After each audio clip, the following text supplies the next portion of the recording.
Giovanni, 42 dal migliore Ruka che va forte!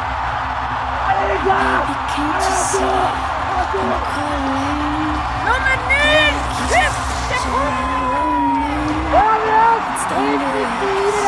Jag gick med 20 sekunder på vei opp! Kom igjen! Nei nå!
It's a great honor for me to wish you all very welcome to the FIS Cross Country Race Talk. My name is Synne Dyrhaug, and today I have invited some great athletes to join us to talk about the season start. It is a special season, it's an Olympic season, and the first guy we're going to talk to is the guy that took 6 out of 6 golds in Trondheim. Let's have a look at this. To maybe do something nobody's ever done and will never do again. 6 gold medals and 6 tries is on the line for Klæbo. A first world championship title is on the line for Portema. Klæbo sneaks by the Swede, nearly tripped up, but Klæbo's destiny will not be denied by William Portema. Johannes Klæbo, the greatest skier of all time, wins the 50K at the World Championships in Trondheim. It's 6 for 6, the unthinkable. Johannes Klæbo, please come and join me on the stage here. So, yeah, how are you? How's life? I'm fine. I'm good. Looking forward to get started and finally be back racing again. How was your summer? I think it's been pretty good. Had a longer break than normal after this last season, but feel like from mid-June been training quite well, and I've got my 80 days of altitude training, and feels like I'm back to race mode again. I heard some rumors that people say that you're not that guy anymore. You're not the guy that stays away from people using cover up and everything. Is the rumors true? Yeah, I think so. But I spoke to some of the guys when we were in Livigno, and they thought that maybe I was not training, but you still need to wake up earlier than 6 to be the first one on the tracks to when we start to practice. So I think I've done a good job, but I feel like I'm a little bit more relaxed when it comes to getting sick, and I think that's just going to be a positive thing for the season. I think I'm tired of living like I don't know how to say that, but it's going to be a little bit different, I think. Just living with your dad, that's what we saw in your movie.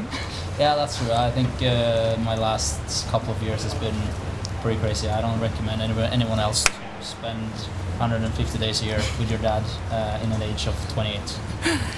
If we look back here and you see the course, then how is it being back here in Ruka? Are you excited now and you're feeling the vibes again?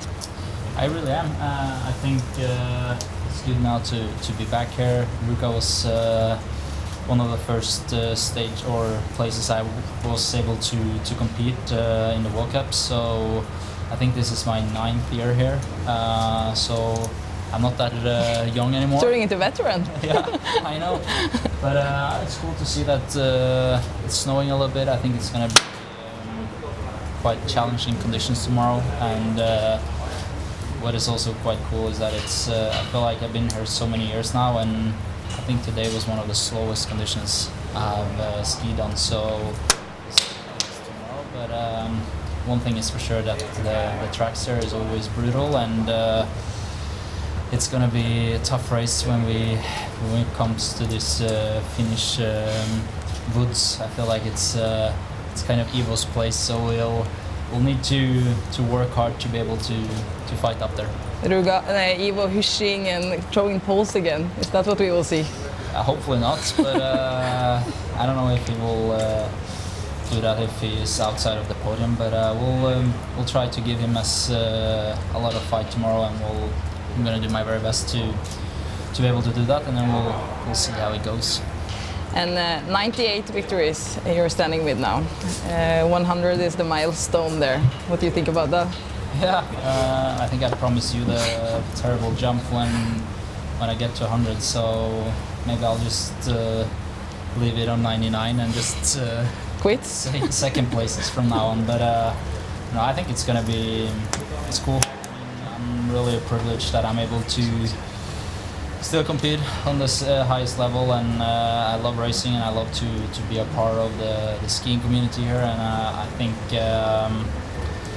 racing here all the places are a little bit different and they have their own atmosphere, but I feel like Ruka, since this was one of my first places, is a little bit special, so I'm gonna try everything I can to chase number 100 during this weekend, but we'll see. And Ruka is special, but there's also a special season with an Olympics. What is your thoughts about the Olympics now? I think it's going to be fun. It's cool to finally have the Olympics back in Europe again. Have done a couple now in Asia, where it's kind of a little bit, especially the one in Beijing was a little bit challenging, I would say, especially with the COVID restrictions and everything. So being just locked up in a room and racing was a new experience, but hopefully now we'll have a whole nother experience, and we're gonna race on tracks and courses we know. Hopefully the conditions are gonna be a little bit faster than they were in Beijing, and also it's gonna be easier for friends and family to come and cheer, which is gonna be nice. So I'm really looking forward to do an Olympics in Europe again, and that's gonna be my first time. So really stoked to get started with that as well. And talking about your family and friends, you've done a movie with your brother. It was almost like Hollywood style in Oslo and Trondheim, with the red carpet and a lot of celebrities. How was your feeling around it? I mean, it was a special couple of days. I would say for me it was special to see my brother, and they have worked so hard to be able to make this movie finish before the season starts, and I feel like we have all the cinemas says that we have set a new record in terms of finishing up a movie quick, which is good. We like to be fast, so I think that kind of suits me. But I think it was a special day to show this for people, but also sharing it with my friends and family. I feel like it's not that many chances you have to spend time with them, so I did some. I wouldn't have done the same thing last year, that's for sure. I think I took a little bit bigger risk of staying there a little bit longer than I supposed to, but I think it was the right decision, and it's not every day you are kind of making a movie, so I feel like we have done the right thing, and it's cool to finally see how it goes, and hopefully in the near future we'll also be able to have English subtitles on it, so people out there can watch it as well. That's what we're working on right now, so hopefully, I can't promise anything, but hopefully it's going to be out there and not wait too long. So there will not be Olympic movie season? No, I don't think so. I think my brother is, then I need some more people, I think, because he's way too tired to go for another one, but I think for me Trondheim is always going to be the most special championship, and even though the Olympics is a little bit more different in terms of maybe it's a little bit bigger internationally, but for me doing the World Championship in my hometown is always going to be special, and having a movie from that one is it's also special. So it was a cool experience, and the best part will be to launch it in the spring, because then you can join the party a little bit more, but hopefully we'll do that in the spring again. Before we wrap it up here, you started the season in Beitostølen, where you didn't race against a surfing ex-biathlete, but we have gotten a question for you from a guy from Instagram, Tobias Moser, and he is asking, there is actually a couple of questions around this. Are you scared of Hedegaard, or? I'm not scared, but I think it's cool that we have people that are doing things a little bit differently than all of us. And I mean, I've seen him training when we were in Livigno, and the guy's only doing skating. You know, he's skating twice per day, and he's barely running, and he is doing a lot of skating. So I mean, I grow up hearing that you're becoming good at what you're training on, and if you're only training skating, you're going to be good at skating. So I think he's going to be the man to beat already this weekend. It's impressive what he has accomplished, and I think he will continue to surprise and to be up there. And I saw his shooting in Yale, so I think he should throw the gun and kind of start doing cross-country skiing, because he's way better than that than shooting, that's for sure. But we haven't seen him in a mass start, it's only in the individual at this time. Yeah, we'll see. So I think Sunday is going to be interesting, and it's a lot of people that's going to be interesting to see now, and it's a long time since we have met all the other nations, all the other guys, so it's going to be cool to start the season and see where everyone is, and also getting back to really fighting again. So I'm really excited, and I think it's going to be fun already from tomorrow. Thank you, Johannes, and good luck with the season. We are not done. Very soon we're going to have two other superstars on the stage, two guys that won their first World Cup victory last season. Take a look at this. It's where she is, not been a regular on the World Cup circuit. That's why she is in 11th, despite many podium finishes to her career. Check, driving to the line, rib check with the win, a ski lake. The German takes it over the Norwegians. First World Cup win, a huge celebration. Can he get himself in front far enough to get away from that man right? The pace right now. First Esther. Evanson, no, it is Evan Anger. Coletta and Edwin, please come and join me on the stage here.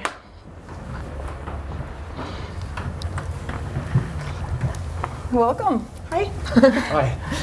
So as I said, last season both of you took your first World Cup victory. Coletta, yours were in Lahti. How was that?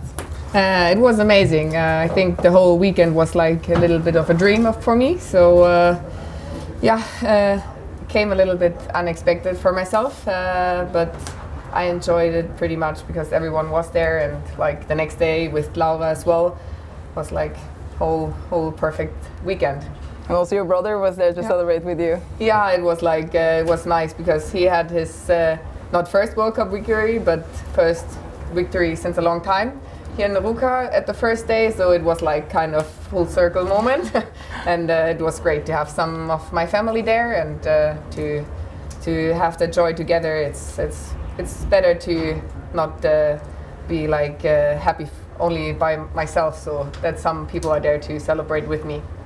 And Edwin, yours in Lerus, how was that? Yeah, for me it was really cool to take the first World Cup win. I have waited for it for a long time, and I've been close to win a lot of times. And you don't have so many chances to race when Klæbo are home. So it was like you need to take the chances you have. And, you really took it. Yeah, I took it. So the season start now. Ruka tomorrow. How is the nerves? They're there. Maybe tomorrow is okay. Distance is like we said, like a little bit more relaxed. One warm up, not so long day, but to keep the mind at a sprint day the whole day up and warm up again and again. Then first race, first sprint is always like a little bit excited. Is the sprint the most excited for you as well, Edwin? Or? Yeah, of course. It's like it's a long day, and you know it's a special track and everything. Like you have a tough uphill in the end, and you need to go relaxed. You can't have like shoulders up to your ears. You need to go relaxed, and everyone knows it. So the first sprint here in Ruka is something special, and of course a lot of guys or all guys have nervous for that race. It's a famous uphill, the last one here. Does this suit with the two of you? Oh yeah, the last years it was okay. I like it if it's like a little bit up and down. I think you have to have a good ski to have enough grip, and like it's always good to have like the perfect ski, but always to find the fine line with enough grip and good glide. So yeah, I hope for that one, and to have like some energy left there. I think that's pretty important. For the summer preparations then, Edvin, I've seen some, like almost everywhere in different sports podcasts about your 10K run that you did. I don't remember exactly the time, but there has been quite some fuss around your 10K run. How was that? Yeah, of course it was fun. And I'm doing a lot of running training, and yeah, like the last years I've been better and better, and yeah, this summer I took a big step, and yeah, I showed it in the 10K race, and it was fast, and I hope I can go the same here in the winter and use the energy here too. Did you get a lot of attention after that 10K? Yeah, of course. Yeah, it was fun. It was fun, good. We got some questions for you guys from the Instagrams.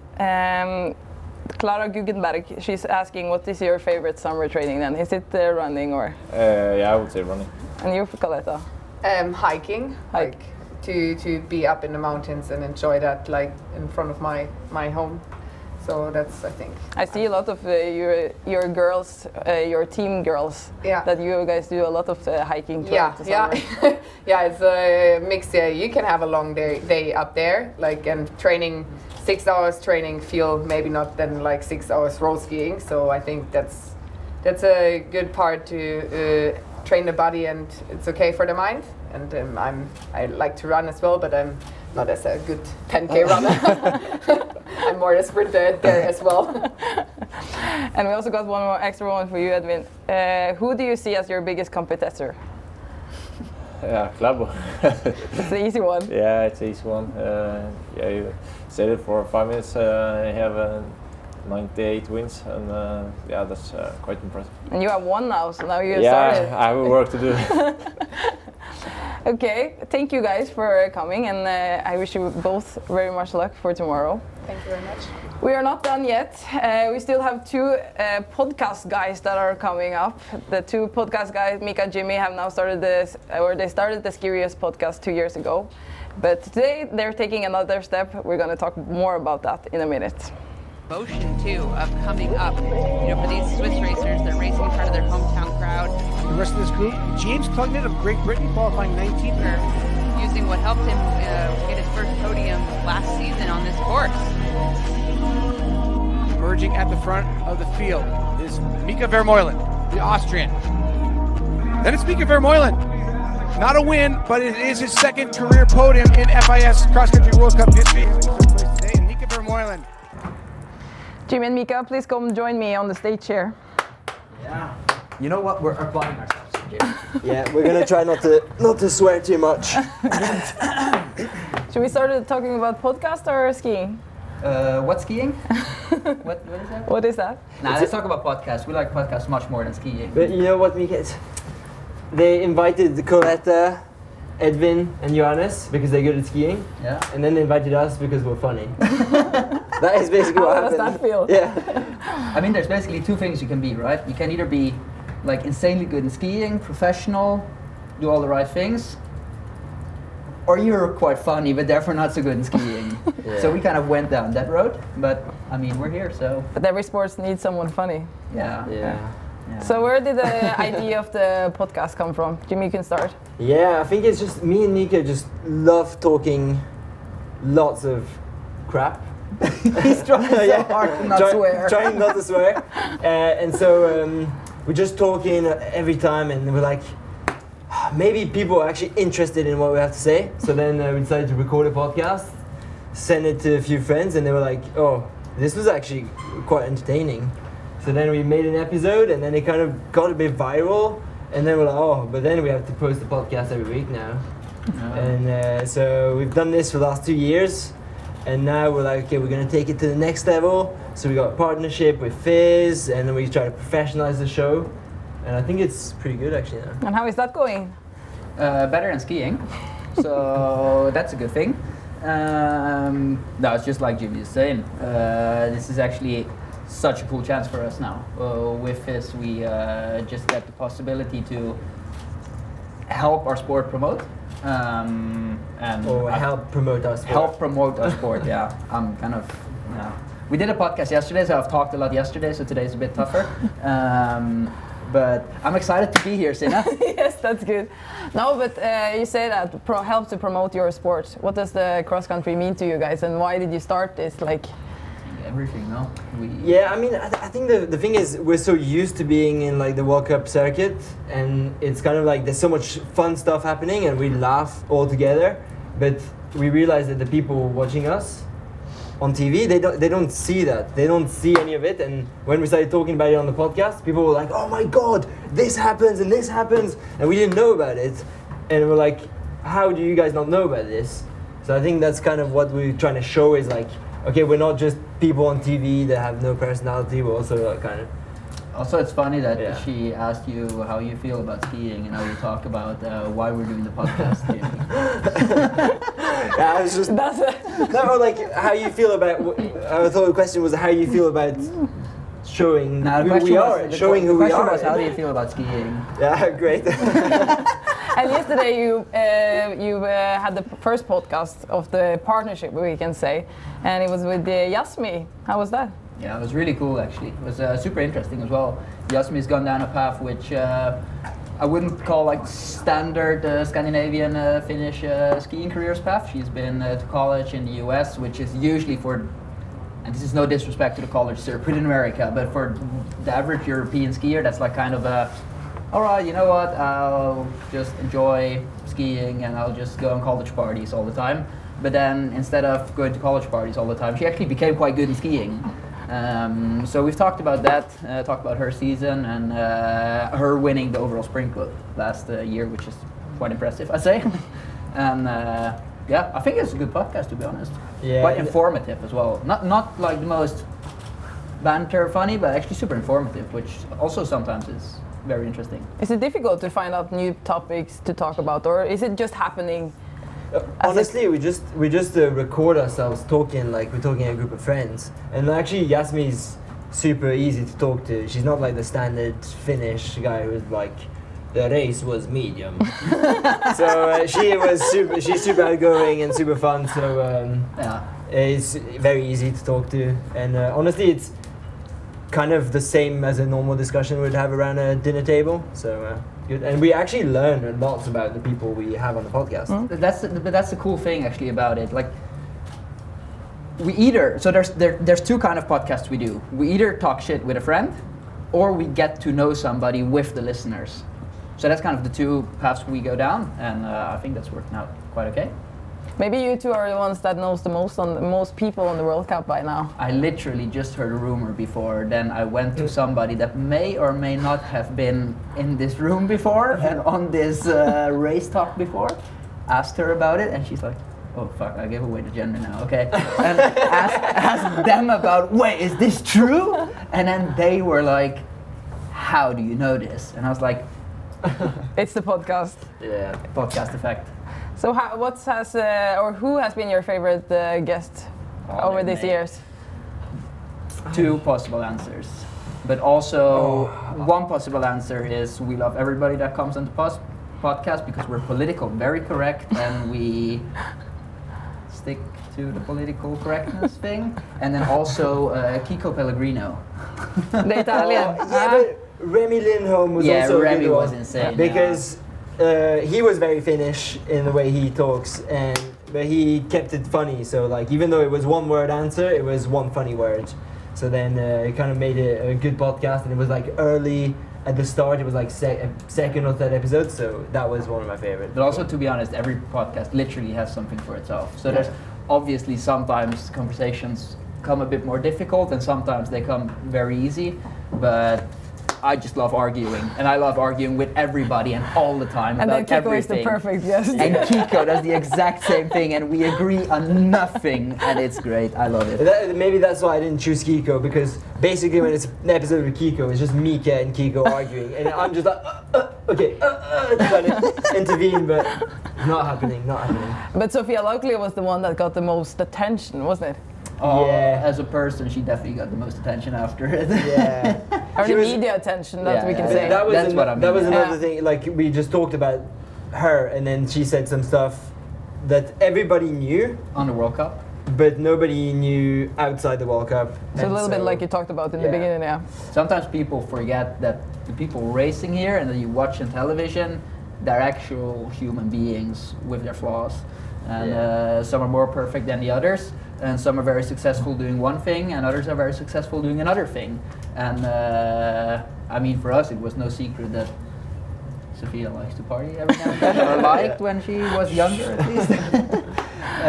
But apparently for everybody else it was. Yeah, it was a bit. We did not expect that kind of.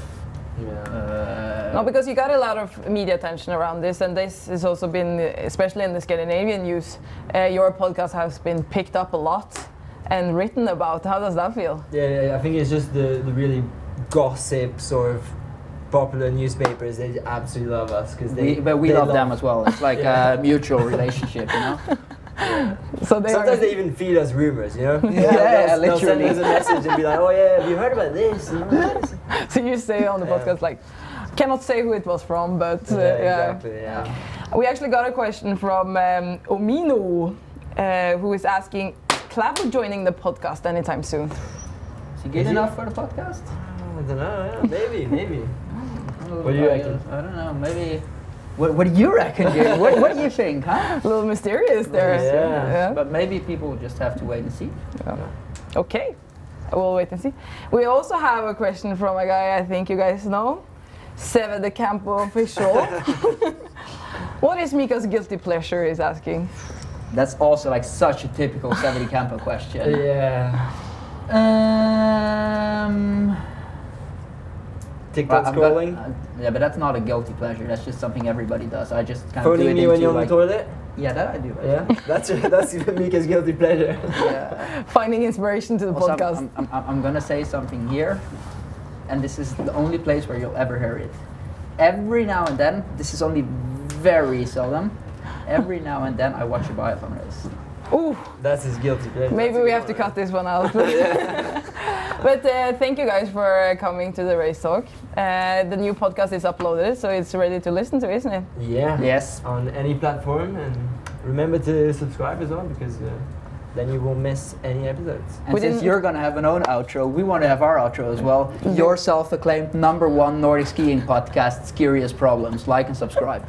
Perfect. We didn't talk anything about skiing now, but podcast comes first, right? Yes. Yeah, we'll just win all the races this weekend, and then we'll talk about skiing after Yeah, that. perfect. You have an update on Mondays, don't you?